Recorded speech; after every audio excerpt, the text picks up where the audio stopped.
स्वागत है। मैं हूं आदित्य नामदेव और हमारा आज का मुद्दा है कांग्रेस की पुरानी आग, शिवराज का कलह राग।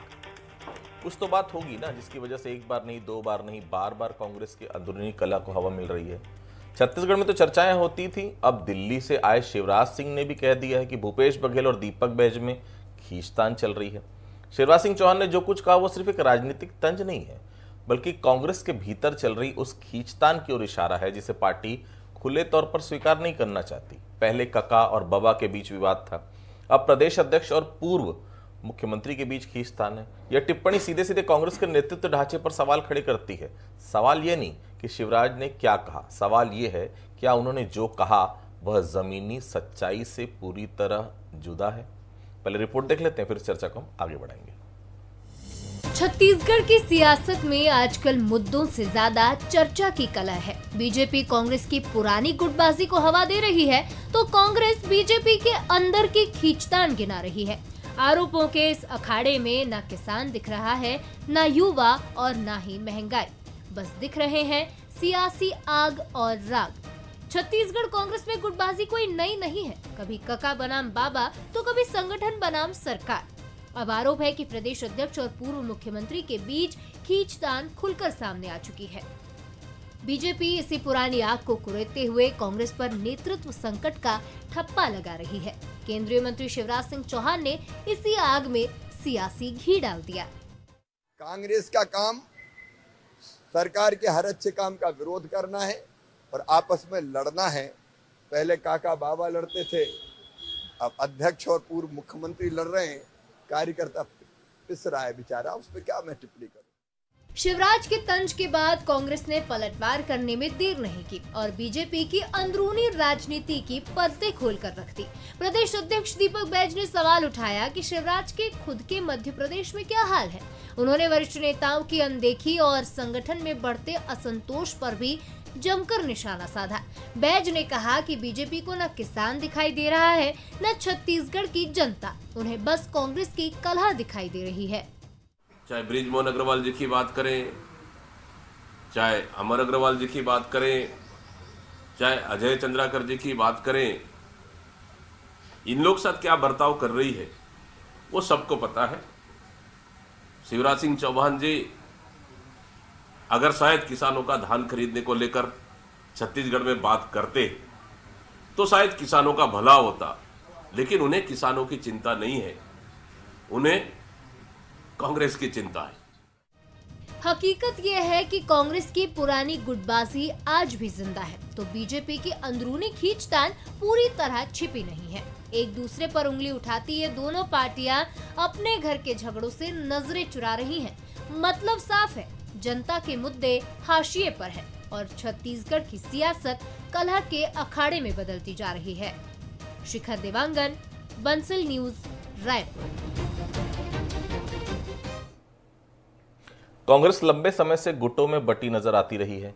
कभी नेतृत्व परिवर्तन को लेकर असंतोष, कभी संगठन और सरकार के बीच खींचतान, तो कभी दिल्ली और रायपुर के बीच संवाद की कमी। भूपेश बघेल और प्रदेश कांग्रेस अध्यक्ष दीपक बैज के रिश्तों को लेकर उठ रहे सवाल इसी पृष्ठभूमि में देखे जाने चाहिए। बीजेपी का आरोप है कि कांग्रेस में नेतृत्व की लड़ाई अब बंद कमरों से निकलकर सड़कों तक आ चुकी है। संगठन कमजोर हो रहा है और कार्यकर्ता पिस रहे हैं। वहीं कांग्रेस का साफ तौर पर कहना है कि बीजेपी खुद अपने भीतर झांक ले कि आखिर बड़े नेताओं में चल क्या रहा है। लेकिन सवाल ये नहीं कि क्या तुम भी तो ऐसे हो कह देने से कांग्रेस की समस्या खत्म हो जाएगी। सियासत में विरोधी की कमजोरी गिनाना आसान होता है, लेकिन अपनी कमजोरी स्वीकार करना सबसे कठिन। कांग्रेस अगर 2028 को लेकर वाकई में गंभीर है तो उसे आत्ममंथन करना ही होगा। क्या पार्टी अपनी अंदरूनी कलह को नियंत्रित कर पाएगी और क्या नेतृत्व स्पष्ट होगा? क्या संगठन और नेता एक दिशा में चलेंगे या फिर कांग्रेस इसी तरह आपसी खींचतान में उलझी रहेगी और सत्ता की राजनीति दूसरों के हाथों में जाती रहेगी? ऐसे में सवाल यही है, क्या कांग्रेस अपनी सबसे बड़ी कमजोरी यानी अपनी कला पर जीत हासिल कर पाएगी या फिर मिशन 2028 भी गुटबाजी की भेंट चढ़ जाएगा? चलिए हम शुरुआत करेंगे बहस की। बंसल न्यूज से कुछ सवाल है। पहला सवाल, क्या कांग्रेस की कला कथा सुनाकर शिवराज बीजेपी की परेशानी छिपा रहे हैं? दूसरा सवाल, क्या छत्तीसगढ़ कांग्रेस की गुटबाजी आज भी सबसे बड़ी उनके लिए कमजोरी है? तीसरा सवाल, क्या छत्तीसगढ़ कांग्रेस में नेतृत्व की लड़ाई संगठन पर भारी पड़ रही है? 3 मेहमान खास है हमारे साथ। हमारे साथ डॉक्टर अनिल द्विवेदी साहब हैं, वरिष्ठ पत्रकार हैं, बहुत स्वागत करता हूं। सुनील चौधरी साहब हैं, वरिष्ठ नेता है भारतीय जनता पार्टी की, बहुत स्वागत करता हूं। अभय नारायण जी हैं हमारे से, मुस्कुराता हुआ चेहरा आपको बिलासपुर से नजर आ रहा होगा, बहुत स्वागत करता हूं अभय जी। सबसे पहले आप ही की मुस्कुराहट से सवाल मैं शुरू करता हूं। क्या छत्तीसगढ़ कांग्रेस आज दो पावर सेंटर मतलब पूर्व मुख्यमंत्री भूपेश बघेल और प्रदेश कांग्रेस अध्यक्ष दीपक बैज के बीच कहीं फंस रही है या फंसी हुई है? शिवराज सिंह चौहान ने जिस खींचतान की बात की है अभय जी, उसे लेकर पार्टी को क्या कहना है, आप क्या कहेंगे उस विषय पर? आदित्य जी, शिवराज जी अभी राष्ट्रीय अध्यक्ष बनने का सपना देखते देखते छत्तीसगढ़ के दौरे पे आ गए और नितिन नवीन जी बाजी मार ले गए। तो जो अंदर का दुख है, तो अपने हाईकमान को तो बोल नहीं सकते, और छत्तीसगढ़ आते ही जो उनको जानकारी दी गई, मेरे हाथ में एक पत्रिका है दिग्गजों की कला, जिसमें एक कार्ड भी छपा है 5 जनवरी का। तो कहीं ना कहीं से जानकारी मिली। अब उस जानकारी को भारतीय जनता पार्टी में तो कुछ बोल नहीं सकते, क्योंकि वहां तो गुलामी का शासन है, वहां कोई सुन नहीं सकता, बोल नहीं सकता। तो वो कांग्रेस पे, उनका मध्य प्रदेश में मामा कहे जाते हैं, तो मामा के अंदाज में वो अपना कह गए। लेकिन छत्तीसगढ़ में और देश में भारतीय जनता पार्टी के अंदर जो कला है, जो राग है, जो बुझी हुई आग है, जिस दिन चिंगारी भड़केगी उस दिन शिवराज भी उस चिंगारी के शिकार होंगे। मोहन यादव जी के रूप में तो हो चुके हैं, लेकिन आगे भी चलकर सब होने वाले हैं। 5 जनवरी को बिलासपुर में उद्घाटन था, सकरी में, बहुत अच्छे से आपने समाचार दिखाया था।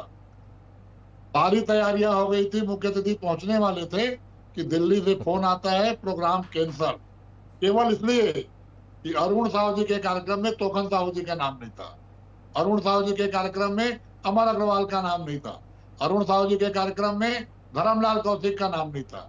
तो ये तो जग जाहिर है कि झगड़ा कहाँ है। हाँ, इस बात की जरूर मैं बधाई दूंगा कि भारतीय जनता पार्टी कांग्रेस की चिंता कर रही है, चिंता करनी चाहिए। कांग्रेस ही वो पार्टी है जिसने देश को आजाद कराया, कांग्रेस ही वो पार्टी है जिसके काम को ये विकसित भारत तरफ ले जा रहे हैं। और शिवराज सिंह जी छत्तीसगढ़ आते हैं, केंद्रीय मंत्री थे, कृषि मंत्री थे। आज जो धान को लेकर, धान के टोकन को लेकर, किसानों ने जो टोकन नहीं मिलने और धान नहीं बिकने को लेकर आत्महत्या की, अगर उस पर बोलते, उसको लेकर कोई बैठक लेते, तो उनका दौरा सफल होता है, या कोई बड़ी घोषणा होती किसान के क्षेत्र में, किसानों के फायदे के लिए। लेकिन वही डपली, वही राग, अपनी छुपाओ, किसको बताऊं? तो कांग्रेस पे बोल लो। देखिए, कांग्रेस में न तो कोई गुटबाजी है, न कोई लड़ाई है। दीपक बैज, चरणदास महंत के नेतृत्व में प्रदेश कांग्रेस व विधायक दल संयुक्त रूप से काम कर रहा है। भूपेश बघेल जी राष्ट्रीय महासचिव हैं, पूर्व मुख्यमंत्री हैं, टीएस बाबा जी हमारे सर्वमान्य नेता हैं, ताम्रध्वज साहू जी सर्वमान्य नेता है। सब लोग मिलके मनरेगा बचाओ संग्राम में लगे हुए हैं। जब शिवराज सिंह जी छत्तीसगढ़ में हैं, तो मनरेगा का संग्राम, मनरेगा की पद यात्रा सब जगह चल रही है। अच्छा होता शिवराज जी उस पर कुछ बात करते कि मनरेगा क्यों समाप्त किया उन्होंने। ठीक है जी। सुनील चौधरी साहब, जब किसी पर आप उंगली उठाते हैं ना, तो ये भूल जाते हैं कि बाकी उंगलियां आपकी तरफ भी उठती हैं। सवाल तो सही है ना कि आपकी पार्टी में खींचतान कम है क्या? हालिया उदाहरण देख लीजिए, स्काउट गाइड में जम्बूरी में क्या हुआ। बृजमोहन जी ने सीधा सीधा हमला किया, भ्रष्टाचार के सीधा सीधा आरोप गजेंद्र यादव पर लगा दिए, जो हालिया शिक्षा मंत्री हैं आपके। पुराने मुद्दे को उठाएंगे तो पूरा आधा घंटा कम पड़ जाएगा, बहुत सारे मुद्दे हैं। बिलासपुर का जिक्र कर दिया अभय जी ने, अपने बारे में भी कुछ बता दीजिए चौधरी साहब। जी, राम राम, जय जोहार, जय छत्तीसगढ़। देखिए, जिस विषय की बात कर रहे हैं, माननीय बृजमोहन अग्रवाल जी दिल्ली में थे अभी, जब सारे लोग गए थे, राष्ट्रीय अध्यक्ष का चुनाव था, तो आप देखेंगे कि सब लोगों का भोज उन्होंने रखा, और गजेंद्र यादव जी भी वहाँ पर गए थे। सब लोगों ने गले मिल करके और वहाँ पर साथ में भोजन किया है, और सब एक साथ हैं। भारतीय जनता पार्टी में कहीं कोई गुटबाजी का तो सवाल ही उत्पन्न नहीं होता। यहाँ पर तो संगठन है, और संगठन निष्ठ होकर के सबको एक भाव से काम करना पड़ता है। इसलिए कांग्रेस के आरोप प्रत्यारोप या जिन विषयों की व्याख्या की जा रही है, खैर मामला तो अभी चूंकि कुछ मामले न्यायालय में भी हैं, तो उस विषय पर अब जो भी निर्णय आएगा। लेकिन कांग्रेस पार्टी जिस प्रकार से प्रश्न चिन्ह उठा रही है, मैं तो बोलता हूँ इतिहास जरा चेक कर लेते अभय भैया। ये वही कांग्रेस पार्टी है जहां गुटबाजी के नाम पर सिटिंग मुख्यमंत्री दिग्विजय सिंह के कुर्ते फाड़ दिए गए थे अजीत जोगी को मुख्यमंत्री चुनने के बाद, स्वर्गीय अजीत जोगी जी को मुख्यमंत्री चुनने। फिर वो भारतीय जनता पार्टी कार्यालय का जिक्र नहीं, मैं बता रहा हूँ, मैं लगातार बता रहा हूँ कि ये जो कह रहे हैं टेबल के नीचे तमाम चीजें आ जाएंगी। मैं गुटबाजी बता रहा हूँ। अरे सुन लो ना सुनिए भैया, भैया, आप बात पहले सुन बोले लेगी तो बोले तो मैं प्रधानमंत्री सुना तक ना। जाएगी। मैं आपको और अच्छे से बता देता हूँ। अरे वो टीएस आप बाबा के निकलेगी तो बकरे का क्या हुआ आपको प्रधानमंत्री पता है तक क्या? जाएगी। मुख्यमंत्री आप बनने पे मुख्यमंत्री कटने वाले पे थे, हैं, वो प्रधानमंत्री बकरों तक का बात क्या जाएगी। हुआ? वो ब्रिजमोहन बकरों का क्या हुआ अग्रवाल जरा जी के बता लोगों दे। ने क्या किया टीएस था? बाबा के बकरों वही का कुछ ब्रिजमोहन जी हुआ हैं, क्या? जिनको और आज दूसरा आपने मैं बता दिल्ली दूं, भेजा भूपेश है। बघेल जी तो बकायदा तांत्रिक बैठे प्रधानमंत्री हुए तक थे, जाएगी भैया जिसको बात। अभी जेल ले गए हैं कि अच्छा उनकी है कि कुर्सी आप नहीं जाना बात करिए चाहिए। किसानों वो के विषय गुटबाजी में जो लोग शोषण एक के दूसरे विषय पर में, तंत्र मंत्र धान के विषय करें, में। बकरे काटने की प्रतिज्ञा लें, ऐसी कांग्रेस पार्टी है आपकी। धन्यवाद भूपेंद्र भैया, यादव आप जी लोग की की बात कर गुटबाजी। लीजिए, और महंत जी शिवराज आप जी लोग को की बात चमचे कर बोलते हैं। लीजिए, अबे भैया, सरोज अबे पांडे जी की भैया बात आप कर लोग को लीजिए। चमचे बोलते हैं। आपके राष्ट्रीय ध्वज का सपना छत्तीसगढ़ देख के रहे थे बड़े लोग। नेता जिनका भी आप नाम ले रहे थे, माननीय चरण दास महंत जी, पूर्व केंद्रीय मंत्री, वर्तमान में नेता प्रतिपक्ष, अपने कांग्रेस के कार्यकर्ताओं को चमचे बोलते हैं। तो आप समझ लीजिए गुटबाजी कितनी आप चरम सुन पर नहीं है। पाए थे। और क्या आप लोगों के बीच में जय वो सिंह बोले कि अग्रवाल दूसरी मंत्री पार्टी की रहते, तरह चमचागिरी अपनी मत करो। सरकार पर आरोप लगाते थे। 2 दिन पहले एक चैनल में देख रहा था, उनसे जब पत्रकार ने पूछा कि सरकार ये अच्छी थी कि वो अच्छी थी, इसको तो बोलेंगे नहीं, लेकिन कहा कि वो भी सरकार अच्छी नहीं थी। तो समझ लीजिए कि गुटबाजी कहां तक घुसी हुई है। और आप लोग के चरित्र में है, इंदिरा जी भी गुटबाजी करके कांग्रेस को तोड़ करके कांग्रेस आई बनाई थी। तो लगातार स्थिति वही है। और छत्तीसगढ़ में आप गुटबाजी से उबर नहीं पा रहे। दीपक बैच की कुर्सी दौड़ चल रही है और उसके पीछे लगे सारे नेता कुर्सी से हटाने के लिए। रेड्डी साहब, कांग्रेस की आपसी खींचतान नई बात तो नहीं है, बस फर्क ये है कि सिर्फ किरदार बदल जाते हैं। कभी जोगी जी थे, कभी सिंहदेव हैं, अभी दीपक बैच हैं। कांग्रेस कला से पार क्यों नहीं पा रही? रेड्डी साहब देखिए आदित्य जी, ये जो विवाद सामने आए हैं आरोपों को लेकर के जो लगे गुटबाजी पार्टियों में, निश्चित तौर पर देखिए बीजेपी सत्तारूढ़ पार्टी है, कांग्रेस विपक्ष केंद्रित पार्टी है, और दोनों ही राजनीतिक दलों में कुछ न कुछ तो घमासान होगा ही, और यह मीडिया का विषय भी बनता है और जनता के बीच भी जाता है। लेकिन आप याद रखिए कि यह राजनीतिक सुंदरता है। ये जब राजनीतिक दलों की आपस खींचतान सामने आती है जनता के बीच में, तो जनता उसके मजे लेती है। लेकिन जनता यह भी स्वविवेक से फैसला करती है कि आखिर इस विवाद की वजह क्या है, इस घमासान की वजह क्या है।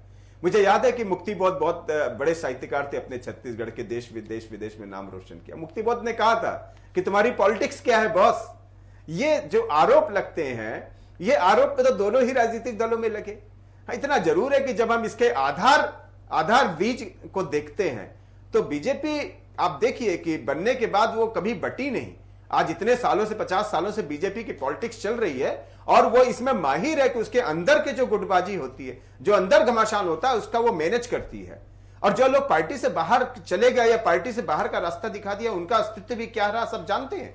तो बीजेपी इतने राजनीतिक अंतरकलह के बाद भी, स्वाभाविक है राजनीतिक दल में होना, लेकिन वो उसको मैनेज करना जानती। लेकिन कांग्रेस इसके ठीक उलट बर्बाद होती चली जाती है। आप देखिए टुकड़ों में बढ़ती चली गई कांग्रेस। छत्तीसगढ़ में ही देखिए, अजीत जोगी कांग्रेस कहां से बनी? जोगी कांग्रेस से निकली। वजह यह होता है कि इतने शक्तिशाली नेता पार्टी में हो जाते हैं कि वो उनके ऊपर कांग्रेस आलाकमान का भी वश नहीं चलता। कांग्रेस आलाकमान भी चाहता है कि भाई इनको अपना पावर चलते रहने दीजिए। मुझे याद है कि इंदिरा गांधी का जब समय था आदित्य जी, सभी राज्यों के मुख्यमंत्री कितने पावरफुल हुआ करते थे, और इंदिरा गांधी का कहीं कोई हस्तक्षेप नहीं होता था। तो क्षेत्रीय जो उभार होता है कांग्रेस में, वो बड़े नेता के तौर पर सारे नेता आते हैं सामने। आप भूपेश बघेल देख लीजिए, टीएस सिंहदेव देख लीजिए, चरणदास महंत दीजिए, सबके अपने अपने खेमे हैं, अपने अपने कार्यकर्ता है, और इसका खामियाजा पार्टी को भुगतना पड़ता है कि कभी वह सत्ता में आ नहीं पाती 15-15 साल, और यदि आ भी जाती है तो दोबारा रिपीट नहीं हो पाती है। इसलिए कांग्रेस आलाकमान को, प्रदेश के भी और केंद्र को भी यह सोचने की जरूरत है कि अगर इस तरह से गुटबाजी दिख रही है या सामने आ रही है, उसको समय रहते सुधारना होगा, नहीं तो आप फिर 2028-2029 के चुनाव फिर हारेंगे। ठीक है अभय जी, चलिए मान लेते हैं सब कुछ ठीक है, लेकिन दीपक बैच के साथ वो बॉन्डिंग क्यों नहीं दिखती? जब कभी भूपेश बघेल के प्रदेश अध्यक्ष रहते, भूपेश बघेल और सिंहदेव में थी, चरणदास महंत में थी, ताम्रध्वज साहू में थी, वो बॉन्डिंग क्यों नहीं नजर आ रही है? देखिए, जाकी रही भावना जैसी, अगर लोग ये मान ले कि इसलिए नहीं दिखाई दे रहे हैं कि इन लोगों के आपस में पटती नहीं। दीपक बैच जी का अपना काम है, भूपेश बघेल जी को राष्ट्रीय स्तर पे काम दिया गया है, टीएस बाबा को भी राष्ट्रीय स्तर पे तमिलनाडु का प्रभार दिया गया है, सब अपने अपने काम में हैं। लेकिन जिस दिन छत्तीसगढ़ में कोई मीटिंग होती है छत्तीसगढ़ में कोई आंदोलन होता है, सभाएं होती है, तो सारे लोग रहते हैं।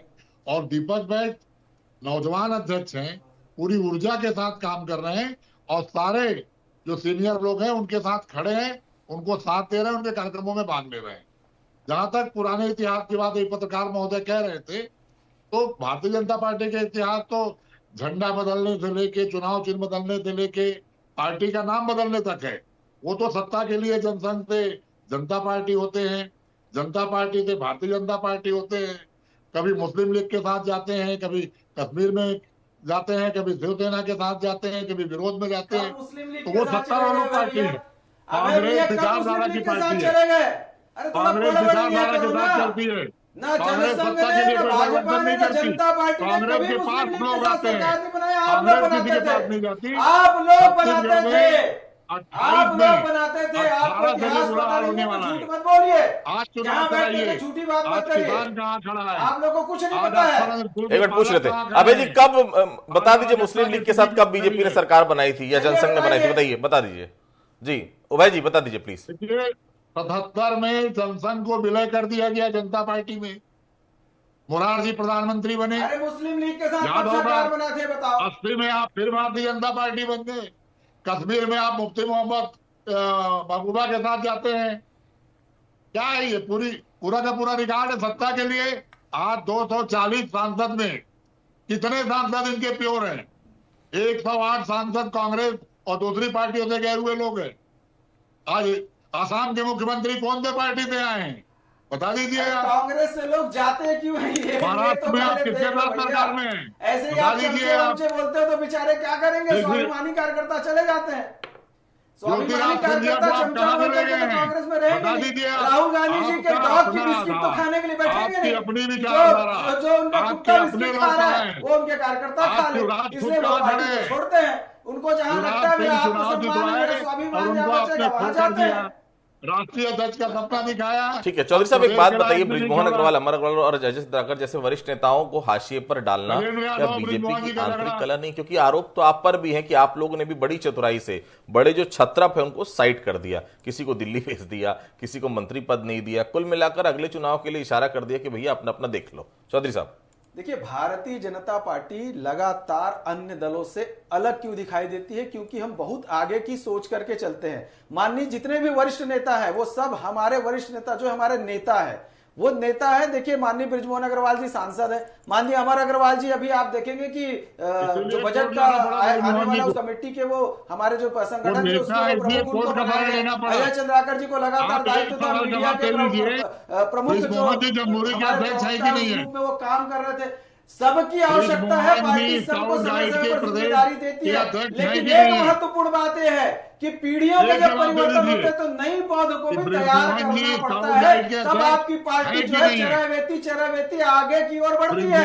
कांग्रेस के साथ वही कि गांधी परिवार से बाहर निकल पाए, वही मोतीलाल नेहरू, जवाहरलाल नेहरू, इंदिरा गांधी, राजीव गांधी, संजय गांधी, सोनिया गांधी, राहुल गांधी, प्रियंका वाड्रा, उसके बच्चे रेहान वाड्रा, ऐसे ये लोग चलने वाले लोग हैं। जवाब दीजिए ना सुनील जी।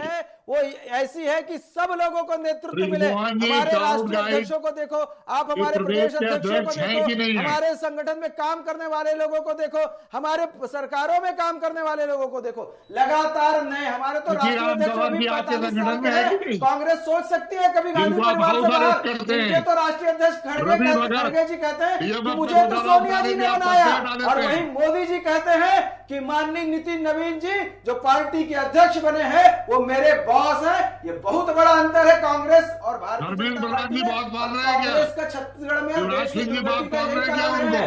कांग्रेसी समझ नहीं रहे कब तक चमचे सुन करके सहोगे, कब तक अपने नेताओं के कुत्तों की झूठी बिस्किट खाने पे मजबूर हो जाओगे। कैसे लोग कहते हैं कि राहुल जी कैसे रायपुर के छत्तीसगढ़ के लोग ठीक है ज्योति साहब जी, ठीक है ज्योति साहब, भाजपा जिस बात की चिंता कर रही है, क्या कांग्रेस में इसका चिंतन नहीं हो रहा है या करना नहीं चाहती कांग्रेस? क्योंकि मौजूदा परिस्थिति में कांग्रेस सत्ता में आने से तो रही, या फिर आलाकमान चुनावी साल के इंतजार कर रहा है, चुनावी साल आएगा सबको लॉलीपॉप मिलेगा, आप ही सीएम बनेंगे, आप ही सीएम बनेंगे, और उसके बाद पूरी तरह से सब मिलके फिर से चुनाव लड़ेंगे, ऐसा लगता है क्या आपको? बिल्कुल आदित्य, और इसका क्वेश्चन सीट जिसको बोलते हैं ना, वो अपने राय साहब ने ही दे दिया है। अभी वो भाजपा प्रवक्ता को जवाब दे रहे थे कि कांग्रेस से निकले 108 लोगों को आपने सांसद बनवा दिया। आपको चिंता की बात होनी चाहिए कि 108 लोगों ने पार्टी क्यों छोड़ दी। बहुत बड़ी संख्या होती है राय साहब। आज ये 108 लोग आपके यहाँ सांसद होते तो आपकी सरकार बन सकती थी केंद्र में, और आप उसको बीजेपी के मत्थे डाल रहे हैं। बजाय अपना घर संभालिए ना कि 108 लोग क्यों पार्टी छोड़ करके चले गए। सिंधिया जैसा कद्दावर नेता पार्टी छोड़ दिया, जतिन प्रसाद जैसे यूपी में छोड़ दिए। अब आप कहेंगे जाते हैं तो चले जाएं। अरे पार्टी एक एक कार्यकर्ता और नेता से बनती है राय साहब, ये कांग्रेस को सोचना होगा। आप साफ तौर पर ऊपरी जो मैनेजमेंट है वो इसमें असफल साबित हो रहा है कि जो असंतुष्ट नेता उनको कैसे मनाया जाए। बीजेपी ने तो मनाया।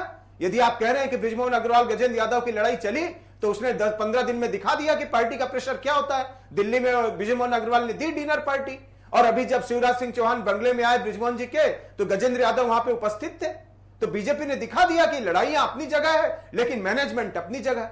ये मैनेजमेंट कांग्रेस को करने की जरूरत है। तो लोग छोड़ करके नहीं जाएंगे आपके यहाँ अजीत जोगी कांग्रेस बनी, और कांग्रेस वो बनी तो आप देखिए 15 साल उसने आपको सत्ता में नहीं आने दिया। अगर वो फ्लोर मैनेजमेंट आप कर लेते, यदि अजीत जोगी को आप संभाल लेते तो आज आपकी सरकारें बनी होती। मुझे लग रहा है ज्यादा इस पर आप तो बीजेपी के सिर पर ठीकरा मत फोड़िए, आरएसएस को उसके लिए गुनाहगार मत बताइए।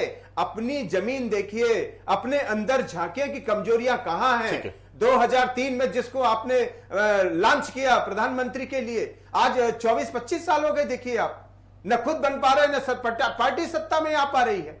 तो कहीं ना कहीं इन कमजोरियों पर है। मैंने थोड़ा कड़े शब्द बोले, उसके लिए मुझे क्षमा कीजिएगा, लेकिन ये आईना कांग्रेस को दिखाना जरूरी है। ये कांग्रेस के भविष्य के लिए जरूरी है। ये नेताओं और कार्यकर्ताओं के जो उत्साह कम हो गया है उसके लिए जरूरी है कि अगर आप मैनेजमेंट ठीक करेंगे तो पार्टी फिर से उस सुनहरे दौर पर लौटेगी जब आप 425 सीटें जीत के केंद्र में सरकार बनाते थे और सभी राज्यों में आपकी सरकार हुआ करती। अभय जी, क्या कांग्रेस आज मुद्दों पर नहीं बल्कि कुर्सी और कंट्रोल पर ज्यादा लड़ रही है? 2 साल में एक भी बड़ा आंदोलन आप लोग सड़क पर दिखा दी जिसमें हर नेता का 100% दिखा हो। दीपक बैज सिर्फ नाम के प्रदेश अध्यक्ष दिख रहे हैं। ऐसे में मिशन 2028 का क्या होगा अभय जी? आदित्य जी, अभी द्विवेदी जी ने जो बातें कही निश्चित रूप से आत्मचिंतन आत्ममंथन की बातें हैं, लेकिन कांग्रेस में राहुल जी हमेशा कहते आए हैं कि जो लोग सत्ता के लिए हैं, जो लोग सत्ता की भागीदारी में ही पार्टी में रहना चाहते हैं, सिद्धांत और विचार से कोई मतलब नहीं, वो छोड़कर चले जाए। लेकिन ठीक है, उसका खामियाजा तो नुकसान हमको उठाना पड़ा, लेकिन जो पार्टी बची है वो शुद्ध बची है। जहां तक छत्तीसगढ़ की आपने बात की, 2 साल में सारे बड़े आंदोलन हमने खड़े किए। कल 30 तारीख को महात्मा गांधी की पुण्यतिथि पर पूरे प्रदेश के प्रत्येक ब्लॉक में बड़ी संख्या में किसान और कांग्रेस के लोग मनरेगा बचाओ संग्राम और धान की तारीख बढ़ाने के लिए साथ खड़े थे, और सारे बड़े नेता जिनको जहां भेजा गया था वो वहां शामिल थे। क्या बचा रहे थे आप? 100 दिन से आपको समझ में नहीं आएगा वो बचा रहे थे कि वापस नहीं आएगा कि ये करना चाह रहे थे कि 125 दिन ज्यादा क्यों दे रहे हो? आप ये कह रहे थे कि किसानों को मनरेगा कानून था, में जो मजदूर नहीं मिलते, आप योजना लेके आए हैं, वो अलग डिबेट में बात कर लेंगे। ये आप आइए मनरेगा पे डिबेट कर लेंगे। मनरेगा आपको समझ में नहीं आएगा क्योंकि आपकी विचारधारा संकुचित विचारधारा है। आप उद्योगपतियों के लिए चौधरी साहब अपनी बारी प्लीज। चौधरी साहब अपनी बारी में ठीक। चौधरी साहब एक बात बताइए, आप लोग कांग्रेस की अंदरूनी लड़ाई में गिनाने में इतने व्यस्त क्यों हैं? क्या सरकार के पास जनता को बताने के लिए अपनी उपलब्धियां कम पड़ रही हैं क्या? आपके दल में सब ठीक है तो फिर दूसरे के घर में झांकने की क्या आवश्यकता है? चौधरी साहब नहीं, हम कहां झांक रहे हैं? हम कहां झांक रहे हैं? ये तो आप दिखा रहे हैं आदित्य जी, आपके चैनल में दिखा रहे हैं या टीवी में दिखा रहे हैं, तो दुनिया देख रही है, उस पर हम बात कर रहे हैं। हम नहीं झांक रहे हैं। इनकी गुटबाजी तो आपकी स्क्रीन पे दिखाई देती है, इनकी गुटबाजी तो पेपर में छपती है, इनकी गुटबाजी तो सोशल मीडिया के अंदर में दिखाई देती, जनता के बीच में चर्चा होती तो स्वाभाविक रूप से बात होगी। लेकिन हाँ, बताने की बात करें तो आप एक बात मैं पूछना चाहता हूं, नक्सलवाद छत्तीसगढ़ से और देश से समाप्त होगा, ये कभी किसी ने सोचा था? आज से 1 साल 1.5 साल पहले कभी किसी ने सोचा था? भारतीय जनता पार्टी की सरकार और माननीय अमित शाह जी, नरेंद्र मोदी के सपने के अनुरूप उन्होंने सोचा, और माननीय विष्णुदेव साय जी की सरकार आने के बाद हम आगे बढ़े। महतारी बंधन में 1,000 रुपए एक महिलाओं का जीवन बदलने का काम, कोई सोचा था घर में शौचालय बनेगा, कोई सोचा था प्रधानमंत्री आवास बनेंगे, कोई सोचा था उपलब्धि इतनी किसानों को 3100 रुपए देंगे, 21 कुंटल लेंगे, कोई सोचा था। हमारे पास उपलब्धि इतनी है कि हम बताएं तो पूरा दिन कम पड़े, पर कांग्रेस जो है वो लड़ेगी प्रतिपक्ष के नाते, तो हम तो देखेंगे, आप भी दिखाएंगे और हम भी देखेंगे। कांग्रेस की अंदरूनी कलह को क्या हम लोग सिर्फ भाजपा के आरोप के रूप में देखें, या मान लें कि कांग्रेस पार्टी की वास्तविक कमजोरी और इसका अंजाम आप कांग्रेस को आने वाले समय में किस रूप में देख रहे हैं? क्या दीपक बैज की कुर्सी सुरक्षित रहने वाली या फिर जाने वाली? देखिए आदित्य, इसका सवाल उत्तर जो है एक ही भाषा में, जो मैं सजेशन पार्टी को भी देना चाहूंगा और पार्टी को इस पर विचार करना चाहिए। नारा, नीति और नेतृत्व, इन 3 मुद्दों पर आप बिल्कुल नए तरीके से सामने आ जाइए। मुझे लग रहा है आप जनता का विश्वास जीत लेंगे। ये प्रदेश में भी होना चाहिए और केंद्र में भी होना चाहिए कि आपका नारा क्या हो, आपकी नीतियां क्या हो और आपका नेतृत्व कैसा हो, वो जनता के बीच किस तरह पसंद है, जनता के आंदोलन क्या होने चाहिए। अभी देखिए लगी नहीं रहा कि कांग्रेस कुछ आंदोलन कर रही है जनता के पक्ष में, जबकि इतने सारे मुद्दे हैं जिसमें कांग्रेस उर्जुरा हो सकती है। लेकिन अभी पार्टी के पास समय है और जैसा कि मैंने फिर से दोहराया कि नारा, नीति और नेतृत्व, इस मुद्दे पर कांग्रेस को बैठकर चिंतन करना चाहिए, गुटबाजी वगैरह खत्म करके, तो मुझे लग रहा है कि उसके लिए हितकारी होगा। कुछ पंक्तियों के साथ अपनी बातों को मैं खत्म करूंगा। कांग्रेस में हार नहीं, अंदरूनी जंग चलती रही। हर गुट की अपनी अपनी अलग अलग पतंग उड़ती रही। कुर्सी की डोर खींचते खींचते मुद्दे कटते गए और जनता देखती रही, पतंग आपस में कटती रही। आप सभी हमारे से जुड़े, आप सभी को बहुत बहुत धन्यवाद। आज का मुद्दा फिलहाल इतना ही। बाकी खबरों के लिए आप लगातार बने रहिए बंसल न्यूज के साथ। नमस्कार।